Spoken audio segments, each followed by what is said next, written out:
Greetings and bienvenue, Midnight Crew. Thank you for returning to this broadcast, and welcome to new viewers joining us for the first time.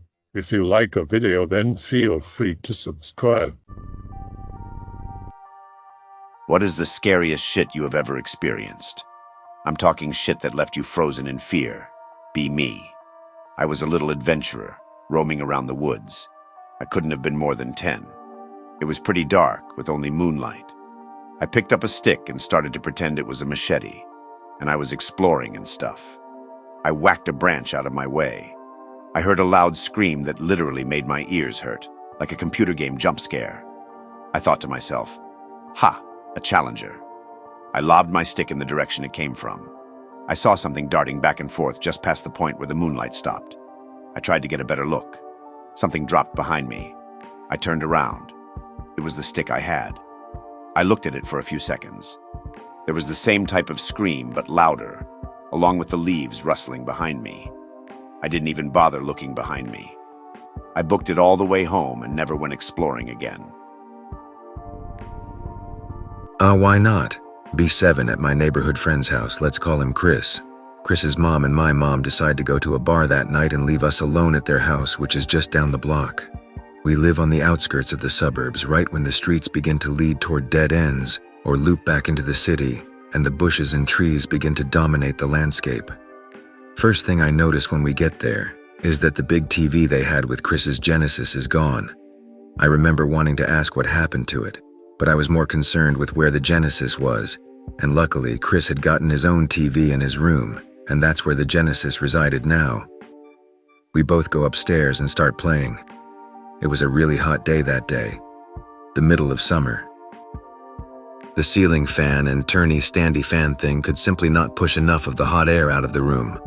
To be fair, the fans had their work cut out for them because the room was cluttered as all hell. Chris's mom apparently never made Chris clean his shit stain of a room. Inevitably, we get really thirsty. I ask Chris if he's got any Capri-Suns or Mondo juice drinks. Says he'll check the drink fridge. That's what he called it. It was in the garage and he had to go rummage around his parents' room for the key to the door, as it was undoubtedly locked. He tells me to not touch anything. It wasn't until he'd already left that I thought about the fact that you'd only need a key to the garage door if you were going from the outside in. But whatever.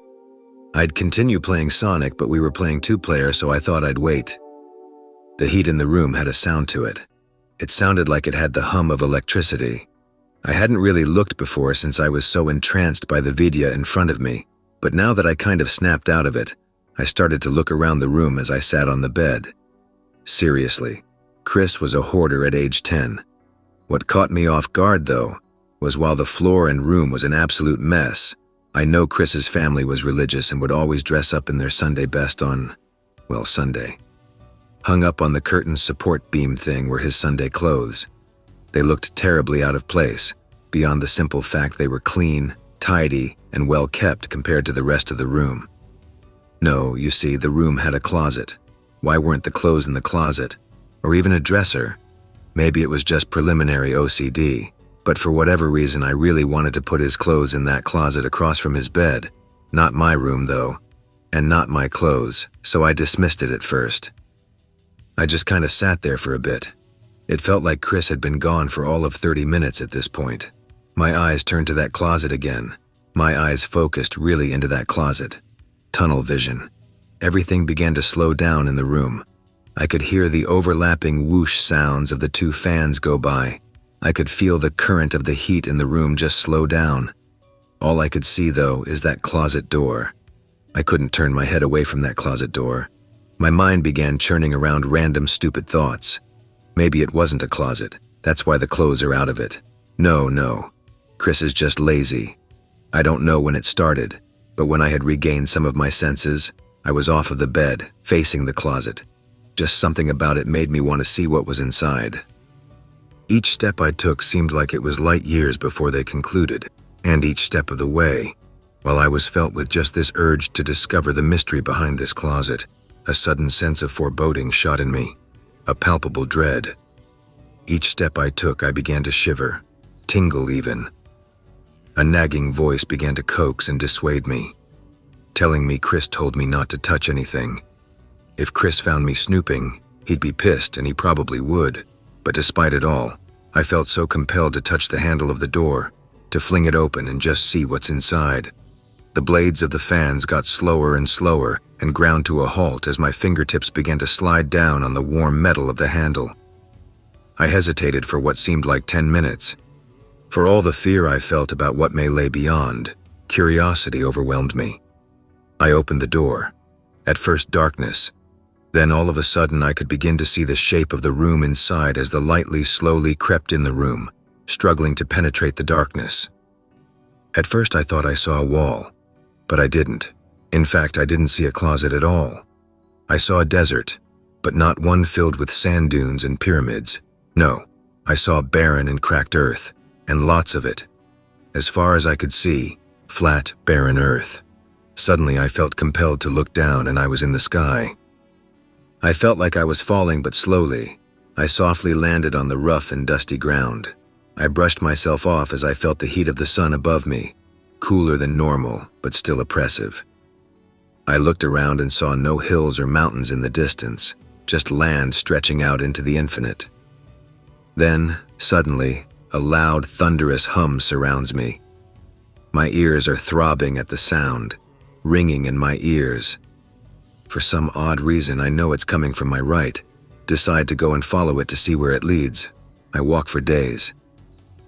I see the sun slowly creep up in the sky and fall down in front of me, making an arc like it was following an invisible rainbow.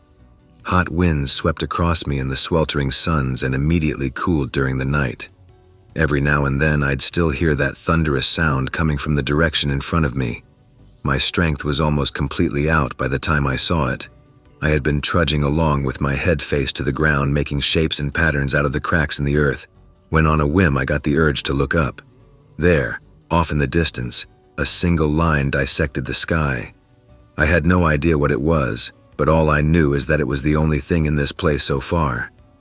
I kept walking toward it, and as I did, the winds around me began to slow and the thunderous sounds would become softer, yet more drawn out.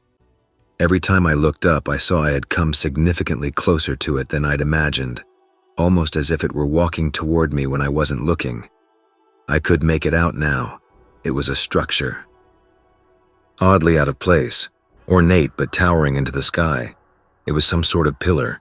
It was completely out of place for the surrounding areas, yet oddly felt like it belonged.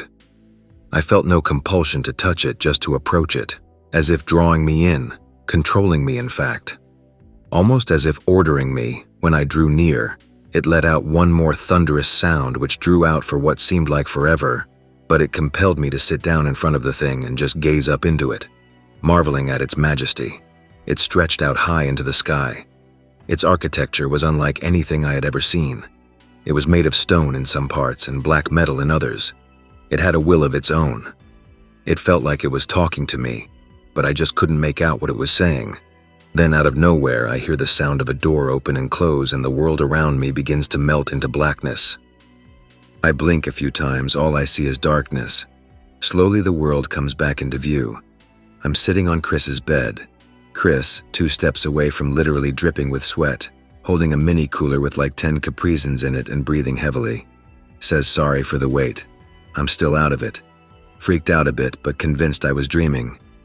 Ask him how long I was out. Looks at me funny. Says I was wide awake, but staring into the wall, points over in the general direction of the closet. Ask him what time it was. Tells me it's been 20 minutes since our moms left. Feels like I've been gone for months. We start playing again, and I'm just doing whatever. The controller feels funny. After a while, I look at my hands. They're filthy. Dirt particles all over my hands. I was positive that they were clean when I got here. Don't remember this dirty feeling on the controller before Chris left. I thought I never left the bed. Whoa, man. Ever figure out why the dirty hands? I'm sure there's a logical explanation. My brain probably just had a lapse in the heat, and maybe my hands had been filthy before I went into the room. Fuck. Even maybe a heat-induced episode of sleepwalking and my hands falling right into the shit around Chris's bed or something. I don't know. The creepiest bit I feel is that I was so dead certain at the time the controller did not feel that way in my hands prior. It was the same controller that was sitting in front of me the entire time on the bed, cord extended perfectly over to me. Maybe during all that shit, I dropped the controller and picked it back up or something. Who can really say? The creepiest part is that it sounds like what happened to a friend of mine. Ironically, his name was Chris. He and my friend David have been friends since elementary, and sometime back in elementary, Chris went over to David's, and were playing Sonic the Hedgehog 2, two-player, like you guys were. Chris blacked out or something, and David came back to him staring at the TV. Not anything on the TV, just like a blank stare. Chris never said anything about dirty hands or any shit, just that he couldn't remember what happened. David told me about the staring part. This is after several years when we're in middle school. Genesis was old even when they were playing it, early 2000s or so, but still a good system. Maybe it has something to do with that console. Or the game. Dude, that's really uncanny. Maybe it's just the situation, like sitting in a hot room or something. Man, the thing I remember vividly was that heat. It was such a hot day. We live, and always have lived, in California, so it was probably pretty damned hot. It could be a combination of sitting too close to a TV screen, making your eyes get all weird. The shit that happens in that game. Mystic Cave Zone, come on. And the heat to make you lightheaded. I was about 8 years old. My dad enjoyed messing with me in general, even though my mom always told him off. He decided I was old enough to watch Halloween. It was my first horror movie. The whole movie scared the shit out of me, but the scene that terrified me the most, and that is still the freakiest part of the movie to me, is when Jamie Lee walks upstairs, and you can just see the silhouette of Michael's face at the top of the stairs when she walks by. I had to go to bed after the movie. My room was upstairs. The light switch for the upstairs landing was up there. It was pitch black at the top of the stairs. I swore I could see a face at the top in the darkness. I refused to go up there unless Dad went first and turned on the light. This happened every night for a week. Eventually, Dad got tired of doing it and told me to stop being paranoid. I told him I could sleep on the couch. He told me I could sleep outside or in my room. I seriously considered going outside, but it was cold. Looking up the stairs, I swore I could see a face. I tried asking my dad one more time, but now he seemed genuinely irritated. I looked back up the stairs. It was pitch black, and I couldn't really make out a face anymore. I slowly ascended. The stairs were creaky. I paused with a couple of steps left. I decided I'd just leap the last steps and dash for the light switch. My plan was in motion. I leaped the steps. I lunged for the lights. A figure swooped in front of me in the darkness and screamed right as I hit the light. I froze. My heart had exploded in my chest. It was my mom. "Why have you betrayed me?" .png. My body didn't react. It just stayed locked up.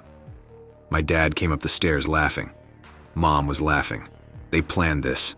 They're still proud of it to this day. I'm gonna pass this suffering to my future child. Have you beat up your dad and stopped calling your mom back yet? They sound like the type of worthless human garbage that shouldn't be having kids. Nah, they're cool. It was funny after I calmed down.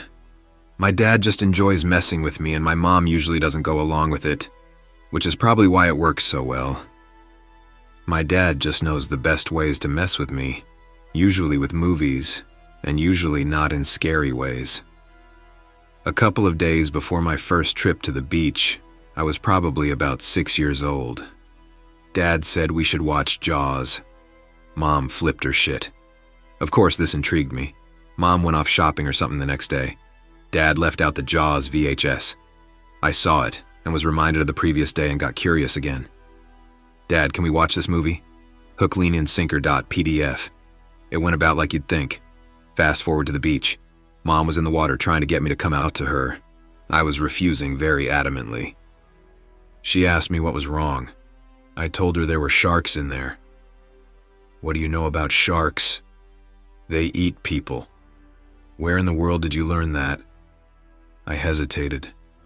I could see the pieces all clicking on her face. She whipped around towards my dad. I was just taking this all in and loving it. Another kid nearby came out of the water and stood next to me. Are those your parents? Yeah. What are they fighting about? The shark's in the water. The other kid didn't go back in the water. Eventually I went in, but I can't stand not being able to see below me, and I am always afraid that I'll step on a crab and get pinched or something. I hate the ocean.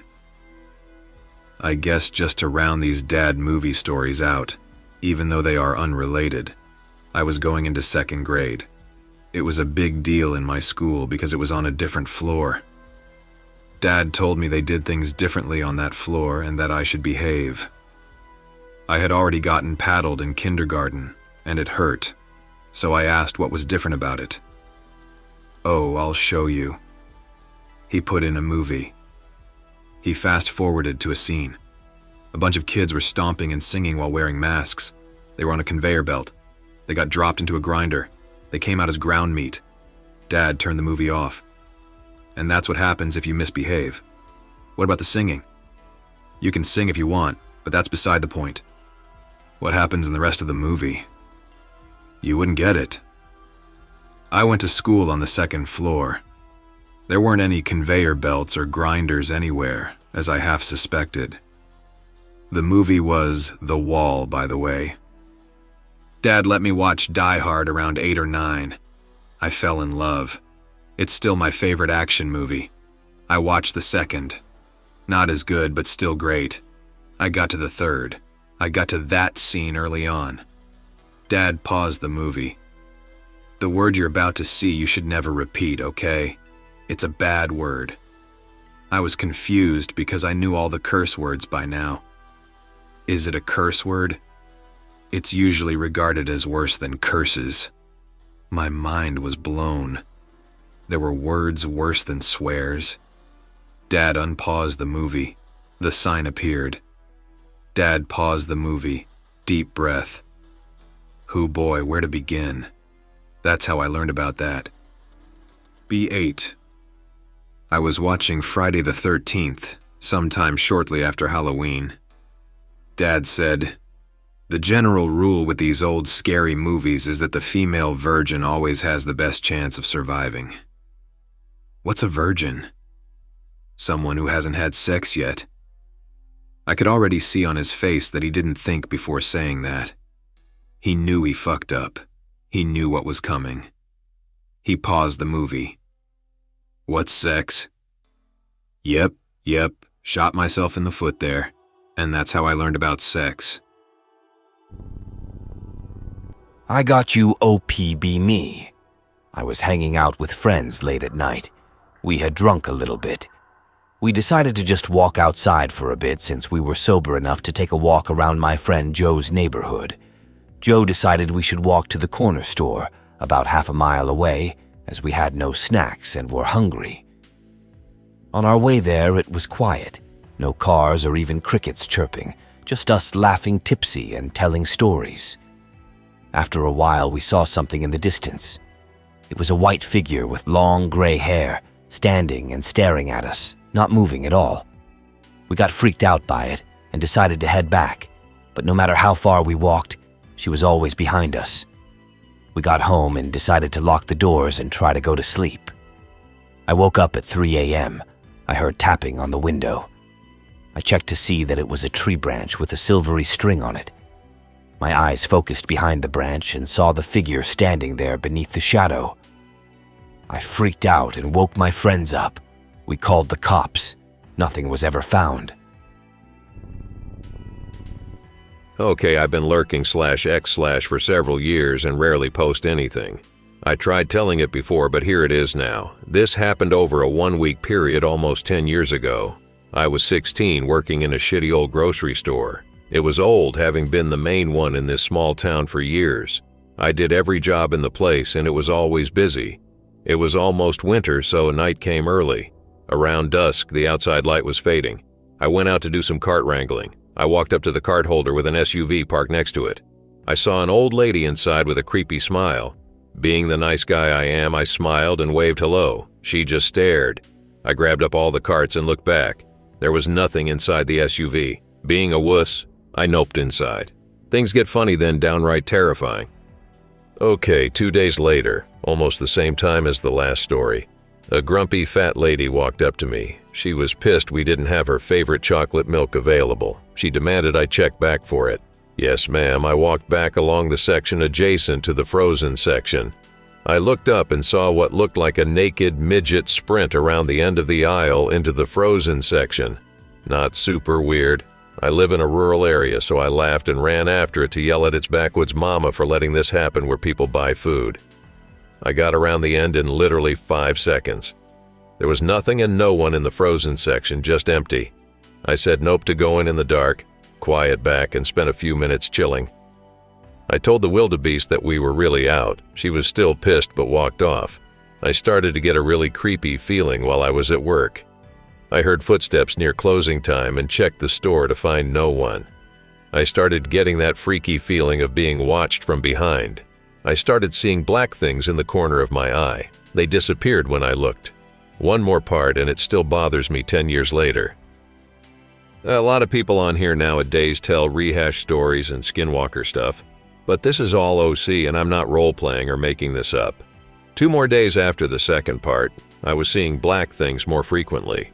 Shadows were in the corners of my vision. The feeling of being watched at work got more and more intense. I walked outside to cart wrangle again. The storefront had this 10-foot-high overhang over the sidewalk. It was almost dark outside again. I took 3 steps outside and got this super uneasy feeling creeping up my spine. A large black thing was in the right corner of my vision. I couldn't move. I slowly moved my eyes to my right. The blackness stayed. I could move my head and did so slowly. I saw something that I can never forget. It sounds stupid, I know, but please believe I didn't make this up. There was a huge black hooded shadow thing, looking around and sniffing. It was like the traditional image of death or one of the Dementors from Harry Potter. I was literally frozen in place, I don't know how long, just staring at it. No face, just blackness moving its head around, looking and sniffing motions, no sound. About 6 inches below the overhang all the way to the sidewalk, the thing was almost 10 feet tall. Pale arms were outstretched, partly wrapped loosely in a thin black cloak. It was almost translucent. No feet or bottom, just kind of floating just above the ground. I let out a shuddered breath and it snapped its head towards me. Super intense fear descended on me. I felt it staring into me. My manager poked her head out and asked what was wrong. She wouldn't be able to see it as she wasn't out far enough. I broke my gaze and looked at her and pointed at it. Then looked back. It was gone, but the fear remained, and I could feel it watching me. I knew it was still there. I just couldn't see it. I walked backwards inside. My manager was like, WTF. I told her I didn't feel well and needed to sit down. She saw I was super pale and agreed. I never saw it again, but for weeks after that, I'd see movement to my sides and feel eyes on me. Whenever I would drive near there, I'd see something black following my car for just a second in the mirrors. I even looked it up and saw something called the hooded man, or hooded figure, that feeds on fear and is related to shadow people. I looked into paranormal stuff a lot, and figured that if others have seen it, then I'm not just insane. This is scary because me and my brother have our shares of paranormal experiences. He saw the exact same person. Be my brother. He was young, around 17. He was walking with friends to a bike station. One of his friends said, "Hey guys, did you see that hobo back there?" No. Well, okay, he was probably drunk. He can't be far. They got their bikes. They biked back on their way to a friend's house. They saw this extremely tall person just half wobbling, looking around. They got closer. "Is that the hobo? What the fuck?"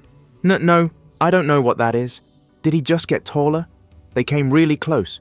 They saw that it had no face, just darkness. Extremebiking.jpg, Eurobeat.exe. They just acted like it never happened. Around 7th or 8th grade, I got some beers with school friends from a bodega and went to this place we called the Weeds to drink them. It's basically a small area that borders a large public park full of like 9 or 10 foot tall stalks of weed, so it's easy to hide out in. Anyway, we started walking in, but a few of my friends stayed behind because they started to get nervous. It was my chubby friend in the lead carrying the six-packs, me, and two other buddies behind me. We walked about 10 yards down this crude path that sort of wound through the weeds. All of a sudden, we reached this little shanty very close off to the right, and before I could barely even acknowledge it, this dude stumbled out from behind it. He was a complete bum, filthy, drunk, also wearing what looked in that moment like red lipstick or something, and white makeup in spots along his face. He started mumbling something incoherent, maybe because we disrupted him or something. His tone was pretty much like a man who was sick of getting so many visitors. It took about half a second for us to process everything. Then we just dropped the beers we were all holding and split, running the way we came up the path. I was in animal mode right then. The flight instinct kicked in. I heard the clink of bottles and Morris, my chubby friend, mumbling something and actually insanely trying to salvage some of the beer. I ran about another 10 yards the opposite way. In my state of mind, I was actually picturing the bum chasing me from behind. I tripped over this awkward root divot in the path and skidded to my knees. I thought to myself, now I understand why this always happens in horror movies. I jumped back up. I heard someone making noise behind me and gaining. Finally, I sprinted out of the weedy shithole behind the two friends that were behind me and saw my weak friends who never went in. Morris crashed out from the weeds with a six-pack awkwardly cradled in one arm. The bum never came out. He probably never even came after us and just didn't want to be disturbed. A story time? I am 18 at the moment and live in a fairly big city, but when I was a kid, we moved when I was 15. I used to live in this small town with around 800 people. The town was located in the middle of woods. When I was a kid, I'd always go out in the woods with my friends, to explore and all. There were not really many interesting things around except for the old closed mine. It was built in 1950s and by communists but abandoned in the 80s after a series of suicides of local miners and generally low morale. We'd always venture to the entrance of the mine but never actually got the balls to go inside since there were urban legends about ghosts of miners, etc. The other important thing is that I have a 4 years younger sister, Lucy. She was 11 at the time and would never step in the forest on her own since me and my mates would always scare her with urban legends about ghosts, etc. We were alone at home that night because our parents went to the nearby town to see relatives or something, I can't remember. I was playing on my computer and she was watching TV in the other room when I heard something that was obviously a door slam. I got up and asked my sister why she was making so much noise. I instantly noticed how frightened she was, and the only answer I got was that it wasn't her. I froze for a moment but didn't panic, and instead ran for a hockey stick I had in my room in case someone was in our house. There was no one, but I found out that my sister's dog Max is gone. She started crying and said that she can see him through the window running in the woods and that we must go get him. Under any circumstances, I'd go out there to get that stupid dog, but she just grabbed her coat and ran out of the house. As I said, she would never go into the woods on her own, let alone in the night, but she loved that stupid dog so much. I just ran after her, calling her back, but she wouldn't reply, and soon I lost track of her. I was calling her name in the darkness over and over again, but I didn't hear any replies. Then I heard her calling back my name. I started making my way where I thought she'd be, but it seemed like she was actually getting more and more away from me. I kept going, and soon I realized that I am getting close to the old mine. I got to the entrance of the mine and stopped. I couldn't hear anything, just wind. I called her name and waited. Soon I heard her voice coming out of the mine. "Pete, I found Max, come here." I didn't want to go inside, and looking back at it, if I was thinking straight I wouldn't, but I did. I ventured inside the tunnel but couldn't quite see anything. Luckily the mine was full of old shit miners left there, and luckily one of them was a working flashlight. With little light I called for me sister. I heard her answering from somewhere deeper in the mine as well as barking. I started walking fast towards where I heard her. Soon I saw a light in the tunnel in front of me, and at this point I was almost running. What I saw haunts me into this day. The light was actually coming from a small fire pit. I saw something on the ground, and when I examined it, I found out it was Max's collar. I almost started crying.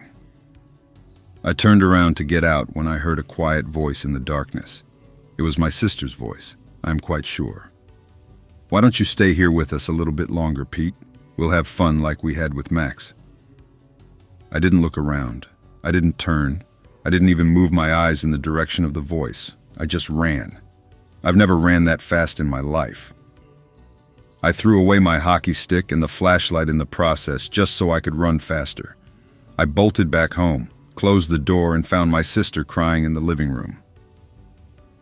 She said that she tried to find Max in the woods but got scared and ran home when she couldn't find me.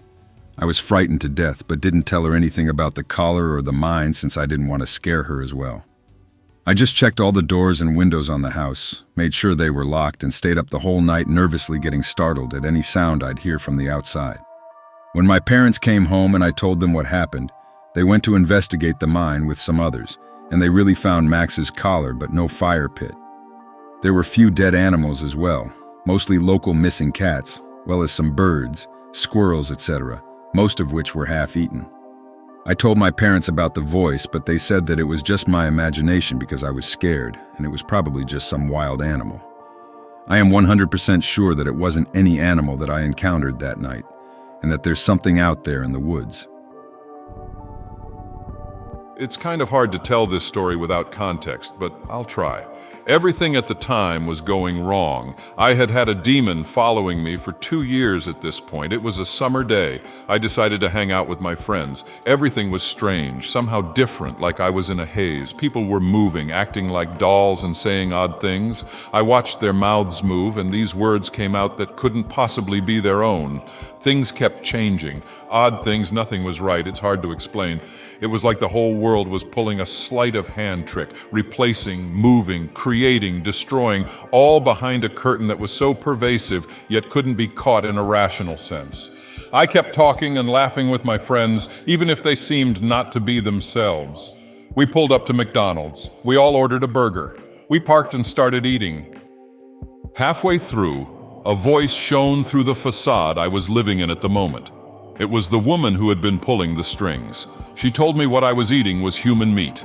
I looked at my sandwich, and I'll never forget what I saw. The meat was bloody, so bloody, bright red on the inside, it looked like it was cooked rare. As I stared at the meat I was still chewing, I tasted what I can't describe, what I don't want to describe. She mocked me. The voice kept ringing on. As this was happening, my friends were silent, not eating, just staring like robots. As soon as she finished talking, my friend dropped his sandwich. He stared at me. He unhinged his jaw like a snake and screeched. This screech was demonic, flat out inhuman. He closed his mouth, picked up his sandwich, and continued eating. Not a word more was said that night. I dropped them off and returned home. Bro, you are schizophrenic. Sorry, dude. Yeah, because my brain just made up what my friends did. That's what schizophrenia does. I hope that you enjoyed tonight's broadcast. If you enjoyed tonight's story, then please subscribe to the channel as more Greentext will appear daily. A new broadcast will appear when the clock strikes midnight Central Time.